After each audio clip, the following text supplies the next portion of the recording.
I only have one real friend, and I couldn't be happier about that. Now, you may be wondering, Bus, what the fuck are you on about, bro? I thought you were supposed to be making satirical, funny content. No, this is my channel. I do what I want. You will be seeing funny content as time goes on, but for now, you're stuck with ranting videos, okay? So buckle up. This is just a quick disclaimer that I just yap and yap and yap, and it all just comes out of my mouth, and I don't really listen, and it goes in one ear and out the other, and that's low-key how it feels listening back to it. So if this just sounds like hot shit, it's hot shit. My only friend, my only best friend, my only friend, period. Like, yeah, I have other friends, people that I'm getting to know right now, people who could be added onto my, like, you know, roster of friends. Like, yeah, I'm talking to people, I'm meeting people right now, I'm trying to make friends, but right now, I only have one real friend, and that is my best friend, Katie, and I fucking love her. That's my best friend. She has been there for me time and time and time again, and we have broken up 6 different times and gotten back together. We were that toxic couple that would break up and then get back together, and then break up and then get back together, and now we're just kind of like in union. We're one. We are one. That is my sister at this point. She's my sister. She is literally my sister, and I love her. I love her so much. Like Kanye, I think it was Kanye, I don't know, like Kanye said, one good girl is worth 1,000 bitches. Now you may be wondering, what the fuck does that mean? I don't listen to Kanye. I don't listen to Kanye either. All I know is that I heard it and I'm running with it because it sounds good.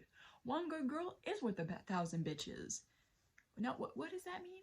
Well, to me, at least the way that I take that is that at the end of the day, one good friend is worth 1,000 horrible friends. Like, I would rather have one friend than have 1,000,000 friends, because at the end of the day, the more friends you have, the more energy you're giving out to other people, and you do not want to do that.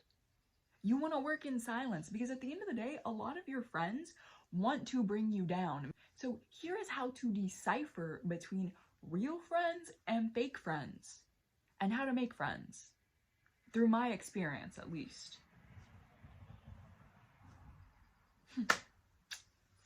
Let's get into it. It's gonna be a weird video. I have a weird personality. Making a rant video might not be my thing. I don't know, I'm trying to figure out the YouTube stuff, guys. Just roll with it. Just roll with it, bitch.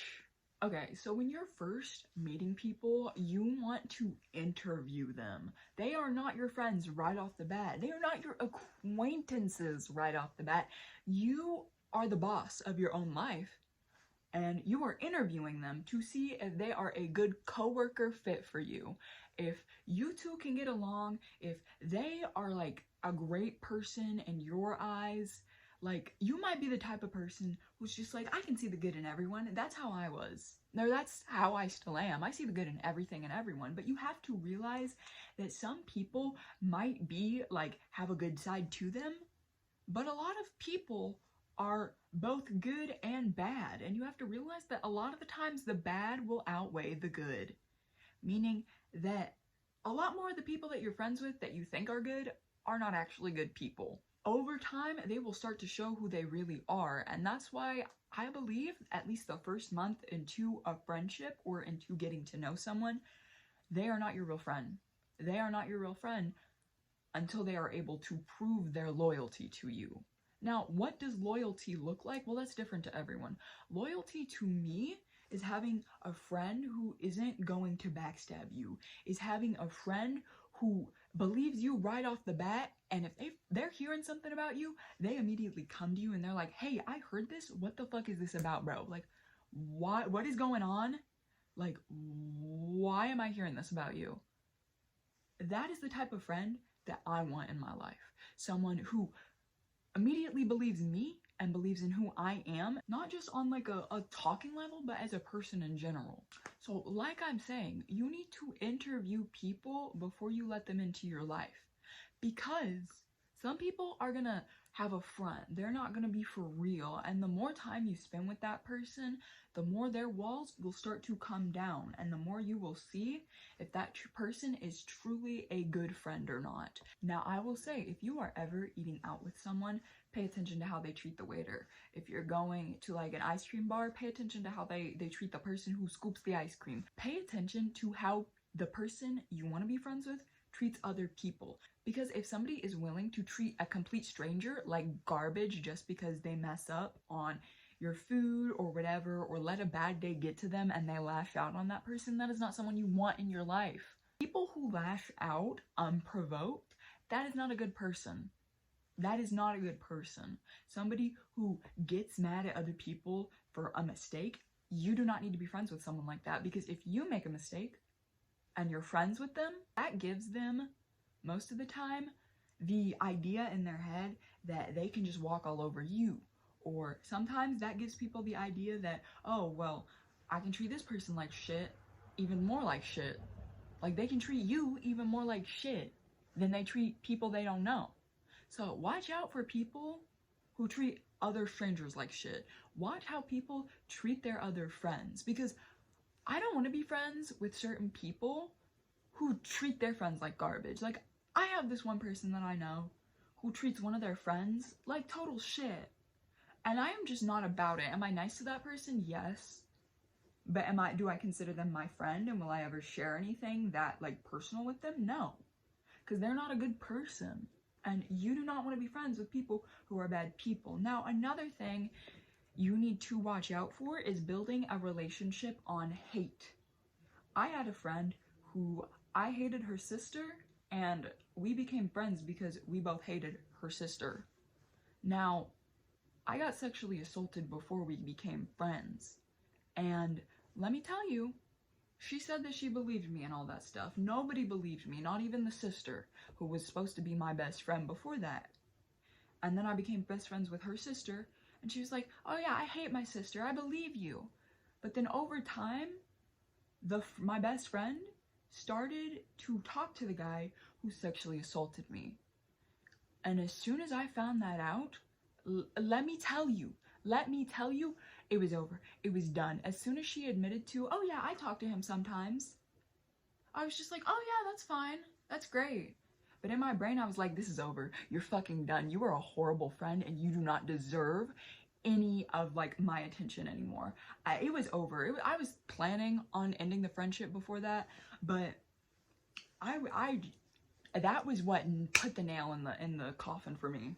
That was really what put the nail in the coffin.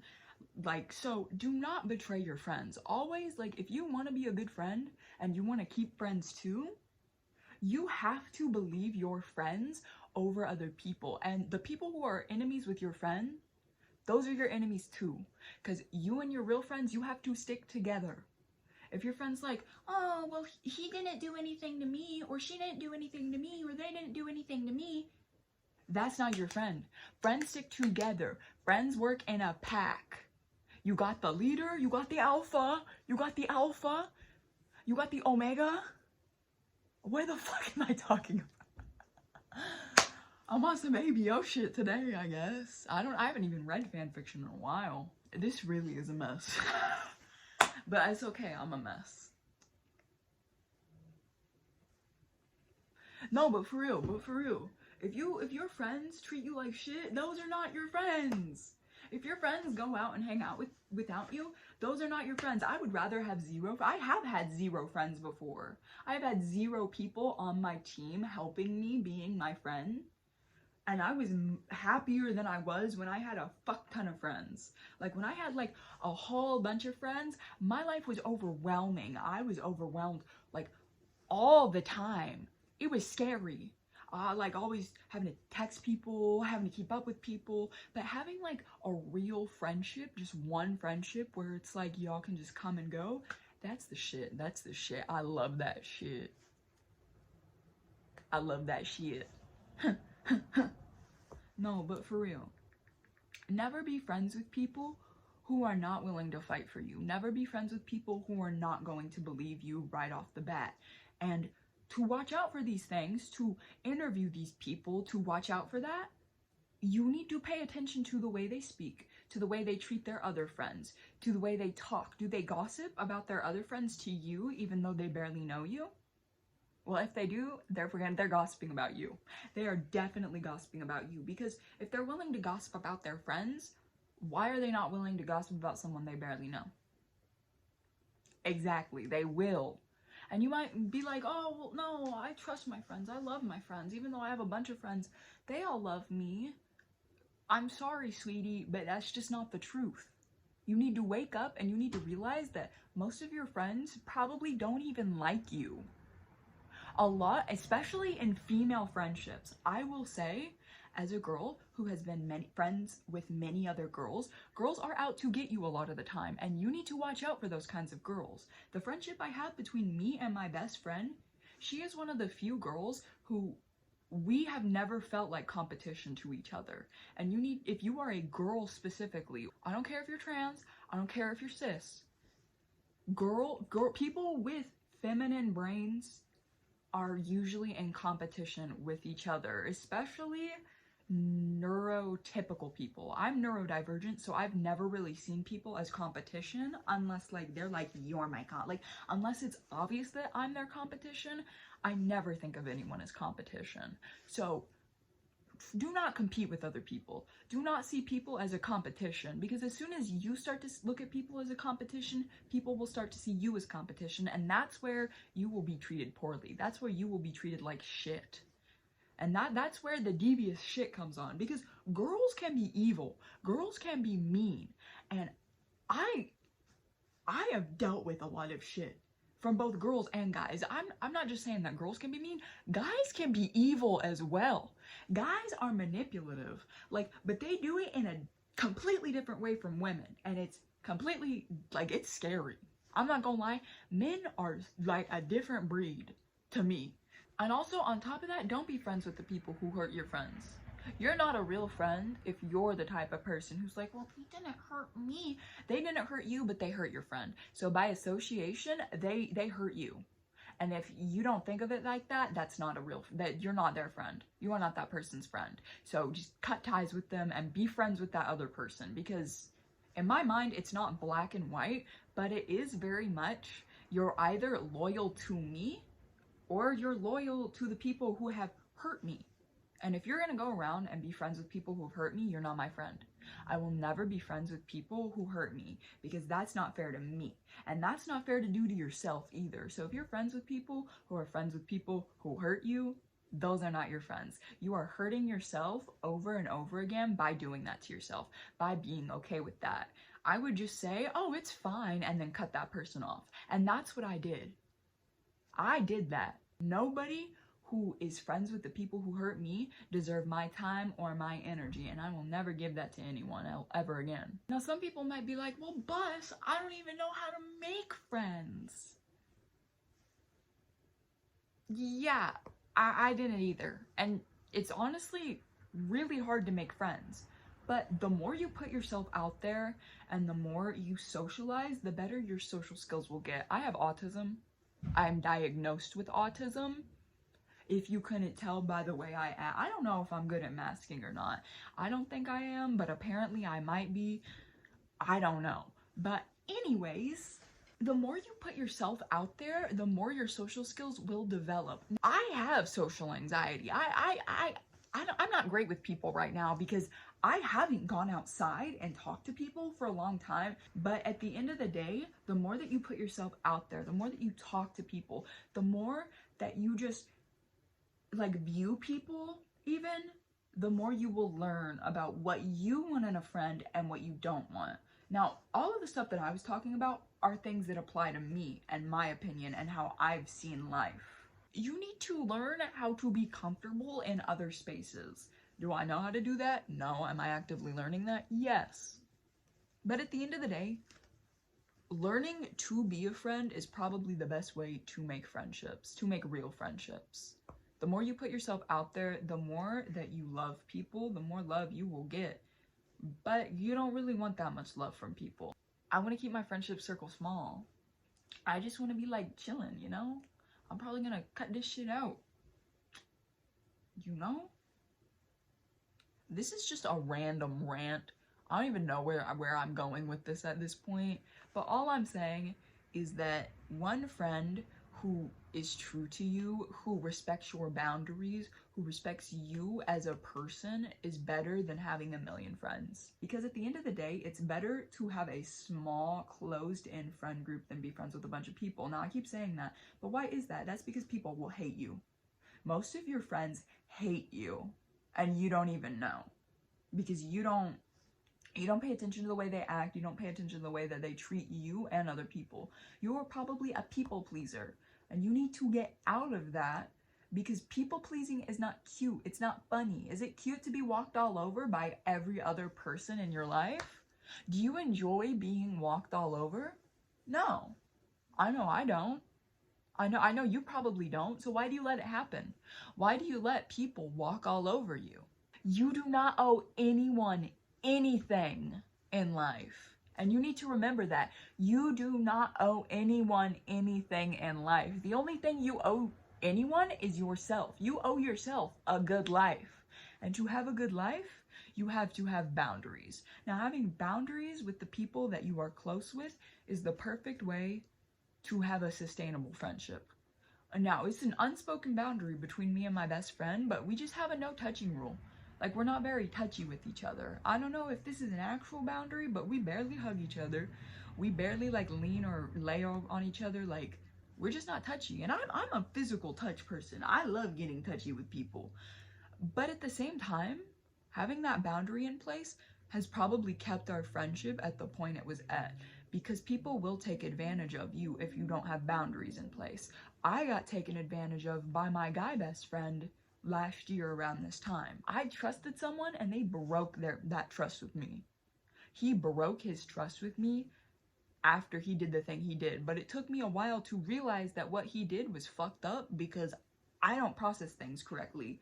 So if you ever have a situation go down where a friend makes you uncomfortable but you don't fully realize it, like you just feel weird about that person, step back from the friendship. There is nothing wrong from stepping back. And do not tell the person you are stepping back from them. Do not tell people that you don't want to be friends with them anymore. You need to move in silence, because if those people, if you tell them that, well, they're going to either one, try to stop you, or two, they will start flaming your ass. But if you just float away from them and then maybe come back in if you realize, okay, actually, no, I didn't, blah, blah, blah, whatever, I wasn't actually uncomfortable, then yeah, that's good. But if you take that step back and you realize, oh, I was uncomfortable when the XYZ happened, cut them off. Or tell them they made you uncomfortable when they did that thing. Now, what happened to me? That was a thing that I should have cut that person off immediately after I realized it. But I craved friendship so badly that I didn't care that I got assaulted. Like I didn't care, because I was such a fucking people pleaser that I would rather have had friends, like a bunch of friends, a bunch of social experiences with people, then allow myself to heal from being hurt by someone who hurt me. And even after that, I still craved that friendship from other people. This is a really random rant. I have no clue what I'm gonna keep in or cut out or whatever, but I hope y'all enjoy this. I am just testing the waters right now, seeing what I like to post, seeing what I don't like to post. So, I hope y'all enjoyed. Now, this isn't really an advice video, or maybe it is. I don't really know. I don't really care. I'll look back at the footage in a second, but yeah. You're the puppy.